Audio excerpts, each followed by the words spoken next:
E aí, gente, boa noite, tudo bem?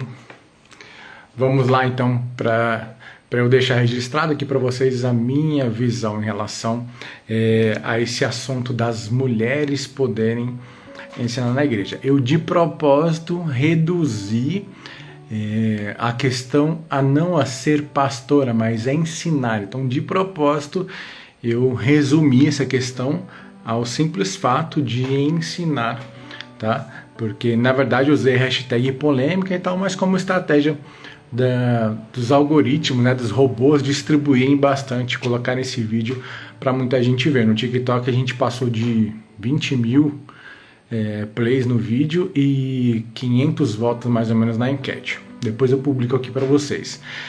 Alguns pontos são muito importantes para eu dar minha visão, e antes de eu mostrar para vocês esses pontos que eu considero essenciais, eu não vou falar minha opinião. Então eu vou construir essa minha opinião e no final eu vou arrematar e dizer exatamente o que eu penso sobre o assunto, tá?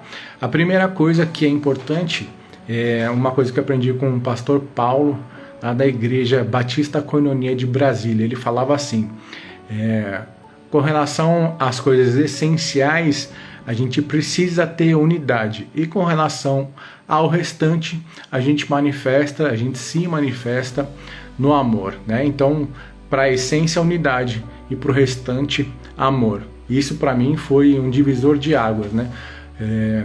Porque a gente não pode estimular rachas por causa de divergência de opiniões quanto àquilo que não é essencial. Na verdade, até quanto àquilo que é essencial, a divisão, a rebeldia são coisas que são extremamente prejudiciais à nossa fé, ao nosso relacionamento com Deus e à igreja, né? Então, por exemplo, na minha igreja as mulheres não têm o cargo formal. Eu coloquei um roteiro aqui para mim, tá? Para não esquecer nenhum ponto. Na minha igreja as mulheres não têm o cargo oficial de pastora. E eu não vejo problema algum, não tenho nenhum desconforto em relação a isso, não tenho nenhuma crítica a fazer, não tenho nenhuma observação a fazer, não tenho nada a dizer. A única observação que eu tenho para fazer é que eu admiro muito as mulheres de lá, que elas são ativas e que para mim tá tudo certo, né? Agora, uma outra coisa é que hoje existem muitos influenciadores, tem muita gente postando vídeo, e uma coisa é essencial. Nós, enquanto influenciadores, eu influencio com uma conta um pouco menor, mas tem contas muito grandes que influenciam muitas pessoas. Mas o influenciador, ele tem uma responsabilidade muito pequena em relação a quem tá ouvindo. E na verdade, na maior parte do tempo, nós produzimos conteúdos extremamente curtos e rasos, de 1 minuto, 1 minuto e meio, 30 segundos. Às vezes eu posto até um versículo só.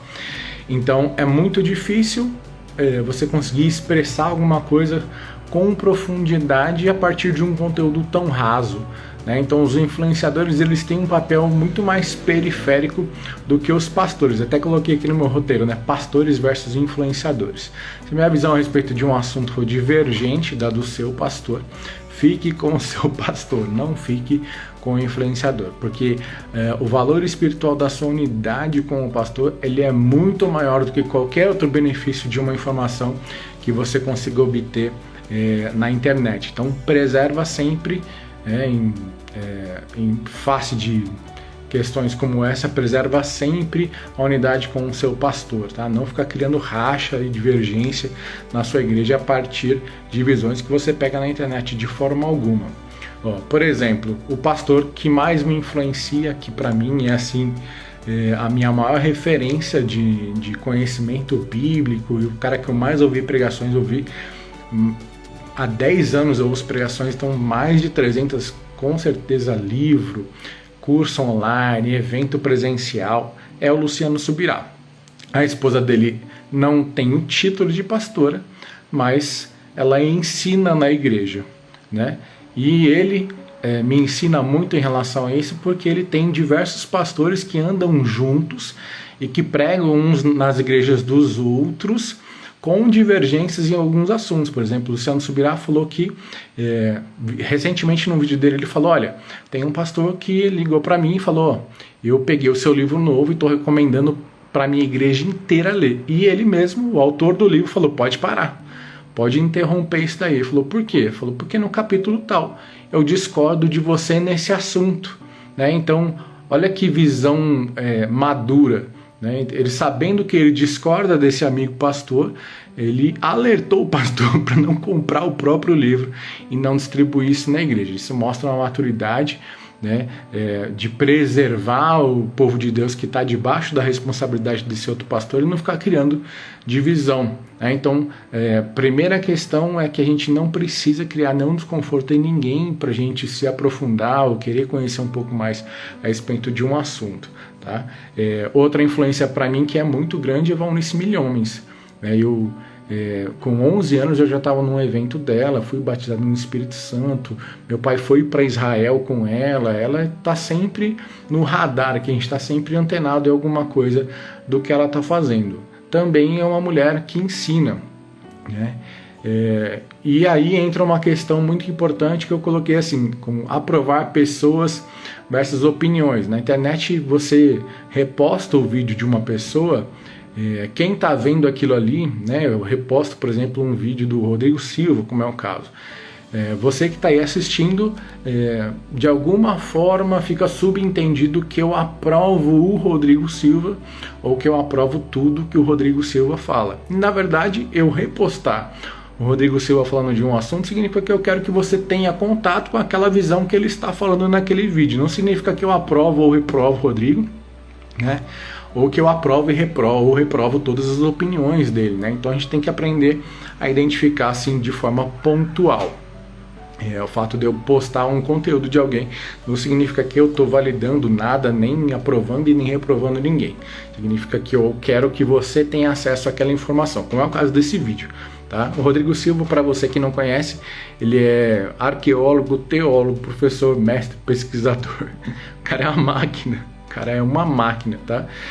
Eu admiro muito o trabalho dele, né? Principalmente o aspecto da calma e elegância que ele desfila nos debates que ele participa.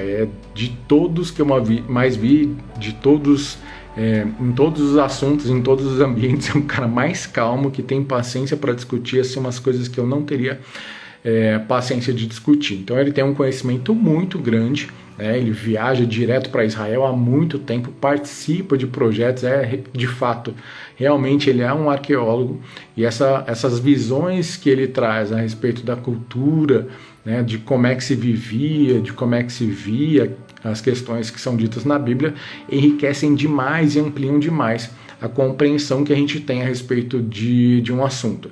Embora eu admire o Rodrigo, eu goste do trabalho dele, siga ele bastante, eu não me identifico com a teologia dele, nas visões que ele tem a respeito das interpretações bíblicas, eu não gosto muito. Ele é adventista e nisso a gente diverge, e então algumas das visões dele como essa eu acho muito interessantes. De forma geral, ele sempre enriquece a compreensão bíblica, mas eu não abraço a mesma teologia que ele, embora eu não seja pastor, não seja teólogo, não seja estudioso, não tenha nem pretensão de fazer teologia. Eu não gosto muito da teologia dele, não me identifico, mas admiro como cristão, como pessoa, e recomendo que você siga. Rodrigo Silva, arqueólogo, o nick dele em quase todas as redes sociais. Agora, em relação à opinião a respeito de qualquer assunto, coloquei aqui 4 coisas para a gente se basear. Primeiro, a base bíblica correta a respeito de um assunto. Às vezes a pessoa tem a base bíblica, mas ela é errada, foi usada de forma errada para gerar uma compreensão, ela tem uma opinião a respeito daquilo. Primeira coisa que eu gosto é de não ter opinião. Como assim não ter opinião? Na verdade, o cristão ele tem como regra de fé a própria Bíblia e não a sua opinião. Então, na verdade, a minha opinião é a minha compreensão bíblica a respeito daquele tema, e não uma coisa que eu pense independente do que a Bíblia fala.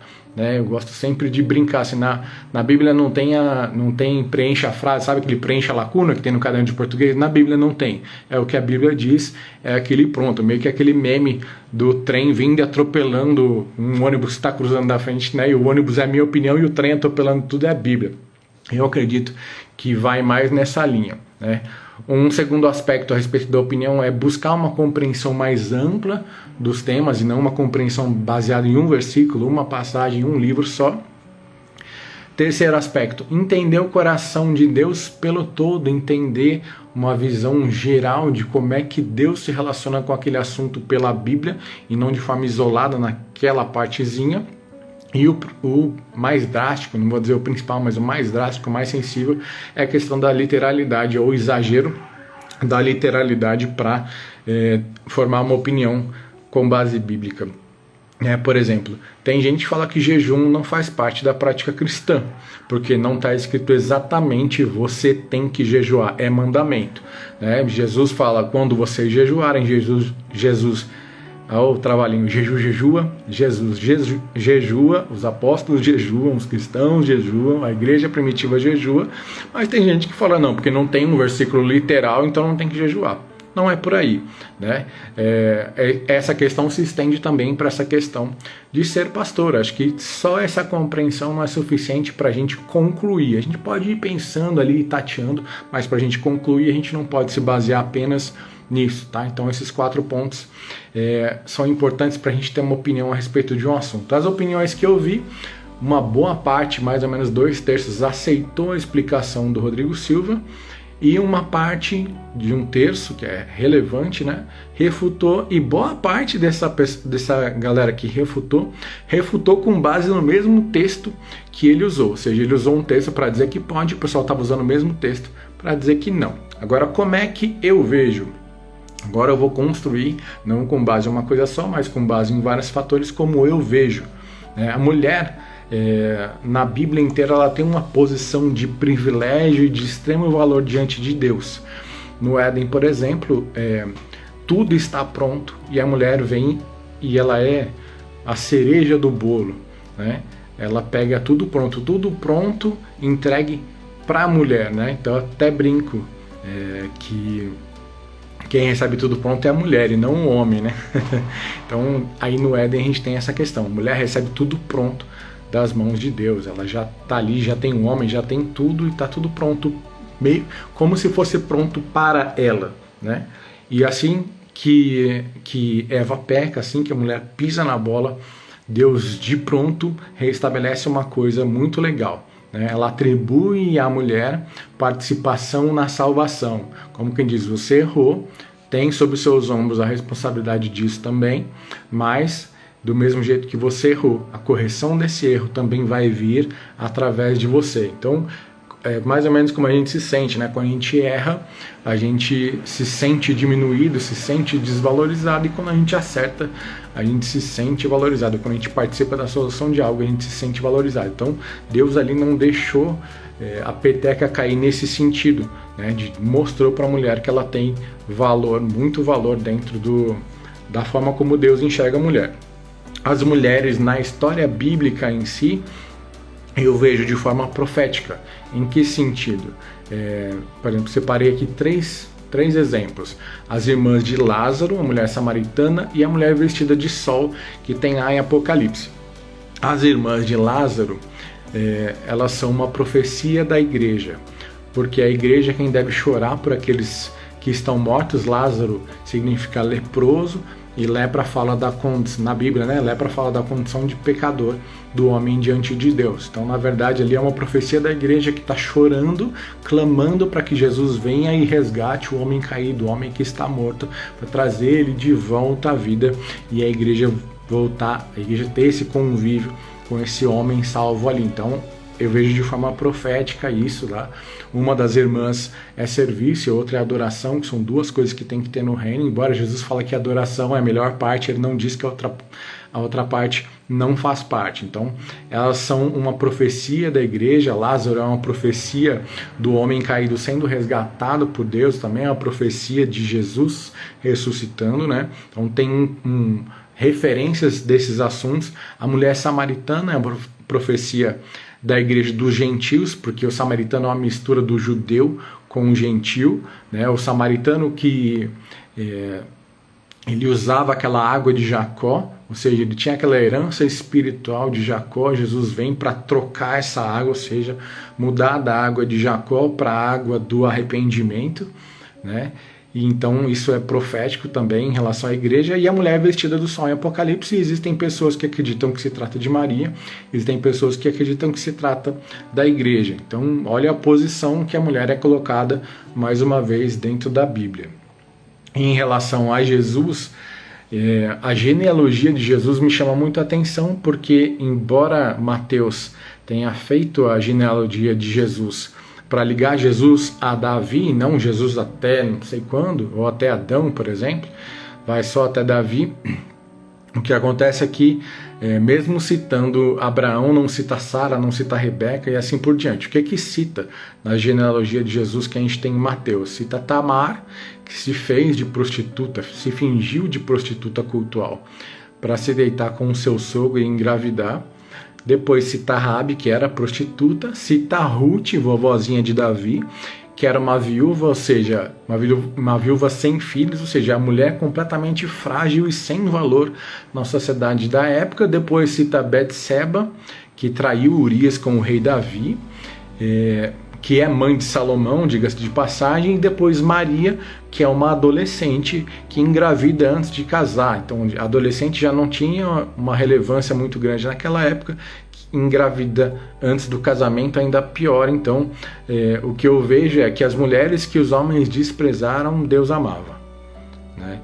Jesus, ele trata as mulheres com respeito máximo, ele usa o mesmo termo para tratar a sua mãe e a mulher pecadora, prostituta. Ele usa o termo mulher, que é um termo muito respeitoso e comum na época, né?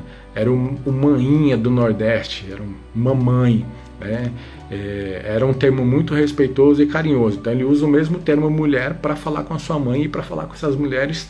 Todas essas mulheres que acompanham o ministério de Jesus não abandonaram Jesus na cruz. Isso fala muito forte, né? Elas estavam ali na crucificação.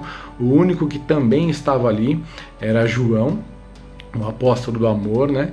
Elas participavam ativamente do ministério de Jesus, arriscando até mais do que devia, porque muitas delas, elas eram, vamos dizer, socialites, elas eram casadas com estadistas de posição elevada em Roma, né? Tipo, mulher de Herodes, esse o cara que condena Jesus, a mulher dele estava botando dinheiro no ministério de Jesus e estava lá, vamos dizer, a gente não sabe exatamente a dinâmica, mas vamos supor que ela estava lá todo dia acompanhando o que estava acontecendo. Então, elas estavam no ministério de Jesus sempre dentro dos limites. Jesus nunca precisou corrigir ou falar nada parecido. Jesus nunca falou nada parecido em relação à mulher, né? Paulo diz que a mulher não ensine, que ela fique calada, e até se ela tiver uma dúvida que ela pergunte para o marido em casa, mas Jesus nunca falou nada.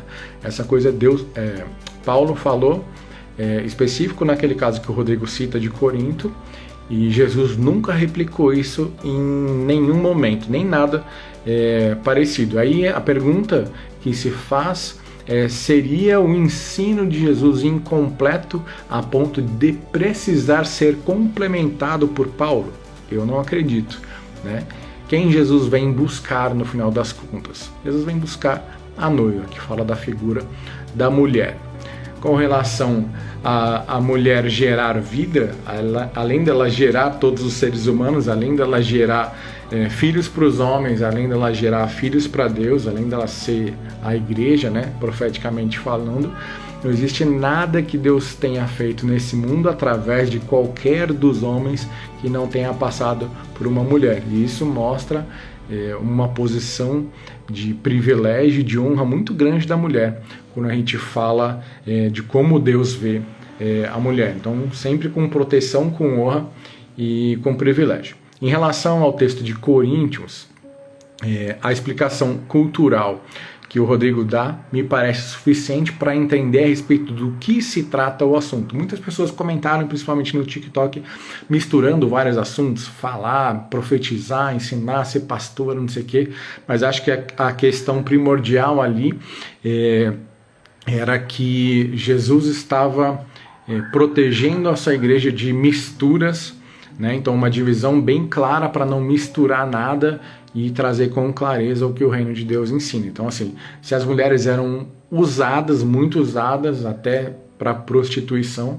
Jesus ali estava isolando as mulheres, dizendo: aqui vocês não precisam fazer nada, aqui vocês não precisam nem falar, vocês não precisam nada, porque vocês são amadas, só de andar comigo vocês já são amadas, só de estarem aqui vocês já são amadas, esse é o papel de vocês, vocês não precisam ser usadas, vocês não serão usadas para nada. Então tem esse ar de proteção, baseado numa coisa que é um ensinamento de Jesus, que é a ausência de mistura. Outro caso onde Jesus faz a mesma coisa, Mateus. Mateus é odiado pelos judeus porque é traidor, e ele é usado por Roma porque era bom com números. Então Roma não estava nem aí se Mateus era usado, se Mateus era odiado, se aquele trabalho que até pagava bem causava repúdio nos pais e na sociedade, se ele era xingado, se ele era cuspido na rua, se ele corria risco, Roma não estava nem aí.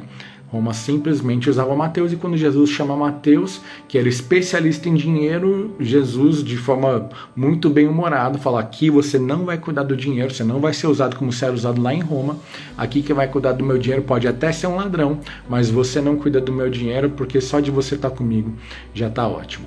Então é um princípio que Jesus ensina naquela parábola do remendo da roupa, que está lá no livro de Lucas. Então é um princípio que Jesus ensina e pratica no seu próprio ministério, e está sendo aplicado também ali no ministério de Paulo. Eu olhei isso e identifiquei essa semelhança do tratamento de Jesus com Mateus e o tratamento de Paulo com as mulheres aqui.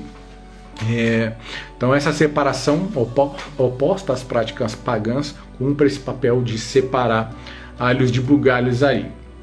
As demais igrejas, elas não receberam esse mesmo ensinamento, elas não tinham necessidade desse ensino, porque esse ensino é um ensino pontual para a realidade daquela igreja. Ninguém repete esse ensino, ninguém pratica esse ensino, e isso é muito, muito, muito específico daquela realidade. Outra coisa, alguns aspectos isolados são diretamente ligados à cultura e devem ser entendidos à luz desse entendimento. Então tem coisa que é extremamente cultural e precisa desse entendimento de qual é o valor, qual é o significado, qual é o sentido, qual é a mensagem por trás. A gente precisa entender isso para entender a fundo o tema, para ter a compreensão correta. Por exemplo, a mulher não conta como testemunha na tradição judaica, na tradição das sociedades ali em volta, do judeu e das sociedades em volta, o testemunho de uma mulher não é válido. Então, isso daí tem uma mensagem por trás disso. As testemunhas oculares devem ser pelo menos duas. O que é isso? É um costume cultural do judeu. Para ser válido que sejam testemunhas, tem que ser duas. Então, Jesus, ele é acusado de não ter duas testemunhas. Jesus, quando ressuscita, tem dois anjos, são as duas testemunhas, e assim por diante. Então, tudo tem um pezinho na questão cultural. E, por exemplo, na descrição do túmulo vazio de Jesus, tem uma descrição que fala que tinham dois anjos e tem uma descrição que fala que tinha um anjo só. Por que essa diferença? A Bíblia está se contradizendo? Não, essa diferença é porque um relato levou em consideração uma regra cultural que era: se eu estou relatando algo que aconteceu, eu digo que estava lá somente quem falou. Como foi só um anjo que falou, quem escreveu aquele relato só disse a respeito desse anjo. A outra pessoa não considerou essa regra cultural e disse que tinha dois, porque embora um não falou, ele viu dois anjos. Então essas questões são sensíveis para a gente aumentar a compreensão do texto e o que está acontecendo ali. O problema é quando a gente usa qualquer dessas coisas para justificar erros naquilo que é essencial. Por exemplo, santidade, pecado, oração, salvação, etc. O problema é quando a gente usa essas coisas como ferramenta para justificar o nosso erro. E por último, do texto de Paulo, Paulo diz mandamento, ou seja, ordem. Mas sobre o que Paulo estava falando? Paulo estava orientando a igreja, porque a igreja de Corinto não tinha nenhuma base judaica, eles não tinham nenhum conhecimento judaico, então a referência religiosa que eles tinham era toda pagã, toda de outras religiões pagãs. Então Paulo não precisa falar: ora, não fale em línguas, né? Não ficar falando em línguas, só fala em línguas quando tiver menos gente. É legal quando um interpreta. Paulo está dando uma orientação de toda a questão do culto e da prática cristã. Ele não está falando só desse assunto, e esse assunto não tem maior relevância que os demais. É importante a gente saber do que está sendo tratado ali para a gente entender de fato o texto. Então Paulo está ali dando uma série de orientações em relação à prática cristã e não só em relação a esse assunto. E aí Paulo chega e diz, né, Paulo dá aquela batida de martelo e fala que a mulher não fale, que a mulher não ensine, né, e que a mulher não fale. Se ela tiver alguma dúvida, ela que pergunte para o seu marido. Agora, diante de todo o resto que eu falei aqui, de tudo que eu falei a respeito da mulher e da posição de honra, de proteção, né, de privilégio que Deus coloca a mulher dentro da palavra, dá para imaginar que diante de tudo isso, de tanta honra para a mulher, de tanto papel essencial dentro do texto bíblico, dá para imaginar que no final das contas Jesus autoriza Paulo a dizer, porque Paulo está fazendo isso debaixo da visão do Espírito Santo e não por vontade própria, dá para conseguir concluir que diante disso tudo, no final das contas, Jesus fala, então você é isso tudo para mim, mas na minha casa eu não quero nem ouvir a sua voz. Se tiver dúvida, guarda. Vai falar só com seu marido em casa. Você está excluída de participar aqui da reunião. Faz sentido? Para mim, não faz sentido algum. Então, por esses fatores todos, que eu concluo que sim, a mulher pode ensinar na igreja, independente dela ter o papel formal de pastora ou não. Por isso que eu reduzi no meu texto, eu coloquei sempre a mulher pode ensinar, eu não estava falando a respeito de ser pastor ou não. Em relação a ser pastor ou não, eu só tenho observação a falar. É uma pastora mulher que vai entender a mulher, né? O pastor homem dificilmente vai conseguir ter empatia o suficiente para se colocar no lugar da mulher, enxergar como uma mulher, sentir como uma mulher, para poder realmente direcionar, aconselhar e ensinar e discipular uma mulher. Então eu só tenho essa observação a dizer, mas em relação ao ensino, sim. Tanto que eu tenho várias mulheres, eu vou postar algumas, eu já postei, por exemplo, a Elisângela, que é uma irmã querida aqui próxima, ela tem um curso sobre Apocalipse que é incrivelmente maravilhoso. E não dá para ignorar o dom de Deus, a manifestação do reino, através da vida dela e de tantas outras mulheres. Então é isso, espero que esse conteúdo tenha te abençoado. Manda esse conteúdo para alguém. Se você discordou em absoluto desse conteúdo, não tem problema nenhum. A minha recomendação para você se esse assunto ainda é um incômodo, é um desconforto, pesquisa bastante, estuda bastante, ora a respeito disso, se aprofunda nisso antes de bater o martelo do que você defende ou acredita, né? Porque muita gente comete o erro de bater o martelo antes de ouvir outras visões a respeito do assunto, antes de estudar de fato, né? É importante a nossa opinião ter base em compreensão bíblica, ainda que a gente possa errar de vez em quando, a gente tem que perseguir, tem que buscar sempre uma compreensão bíblica a respeito daquele assunto. É isso que eu busco fazer aqui, e nos vídeos curtos eu faço o que eu fiz aqui nesse vídeo de meia hora, talvez, nesse videozinho de quase meia hora. É isso que eu busco fazer nos vídeos mais curtos. Lembrando que tem o livro das parábolas de Jesus com link na bio. Você clica lá, preenche 3, 4 perguntinhas só para eu te conhecer um pouquinho, conhecer o mínimo a seu respeito, e você baixa ele, tá bom? Os conteúdos também estão disponíveis no TikTok, no Facebook e no YouTube, além daqui do Instagram. E os arrobas são iguais em todas as plataformas. @sascomrodrigo. SAS de santidade ao Senhor. Tá bom? Então é isso. Espero que isso tudo tenha te abençoado e que a gente se aprofunde e mergulhe nisso daqui tudo juntos. Tá bom? Um grande abraço e até o próximo vídeo.